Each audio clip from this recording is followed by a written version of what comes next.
এখানে বর্তমান এমপি কে? আমাদের আমাদের বিএনপির একরামুল এমপি কে করিম আমি? চৌধুরী এমপি। হ্যাঁ, একরামুল করিম চৌধুরী বর্তমান এমপি কি? হচ্ছে না না শাহজাহান না, এমপি, বিএনপির। শাহজাহান। শাহজাহান। শাহজাহান। মোহাম্মদ শাহজাহান। মোহাম্মদ শাহজাহান বিএনপির? জি। নোয়াখালী স্যার।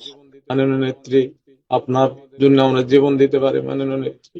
আপনি আমাদের প্রতি দেখবেন। আমরা বগুড়া ডিস্ট্রিক্টে রাজনীতি করে, আপনি জানেন মাননীয় নেত্রী, যে বগুড়াতে রাজনীতি করা কি অবস্থা। হ্যাঁ, আমি জানি, সে এটা বুঝতে পারি। এর মধ্যে সাহস করে আপনারা করেন, এই জন্য আমি আপনাদেরকে সাধুবাদ জানাই, ধন্যবাদ জানাই। আর 5টা বাচ্চা, এদেরকে আসলে মানুষ করতে হবে তো, এবং দেখতে হবে। আমি দেখি আমি কতটুকু কি করতে পারি, অবশ্যই করব, চিন্তা করেন না। আছি তো, বেঁচে তো আছি। যে আল্লাহ আপনাকে সেটাই। সুস্থ রাখুন, আপনি বেঁচে থাকেন মাননীয় নেত্রী। আপনি বেঁচে আছেন বলে আমরা এখনো দাঁড়িয়ে থাকতে পারছি মাননীয় না নেত্রী। না, আল্লাহ বোধহয় ওই জন্য বাঁচিয়ে রাখছে, চিন্তা করেন না। এগুলি সব হিসাব নেবো এক এক করে, দিন দেবে আল্লাহ। আল্লাহ প্রত্যেকবারই ওরকম এক একটা হয়, আর আমাকে বাঁচায় রাখে। কারণ এইগুলি সব দিতে হয়। যাকে বাচ্চাগুলির একটু দেখে রাখেন আপনি, বড় চাচা, আপনি তো অনেক দায়িত্ব। আমরা আছি জি আপনাদের জি। পাশে।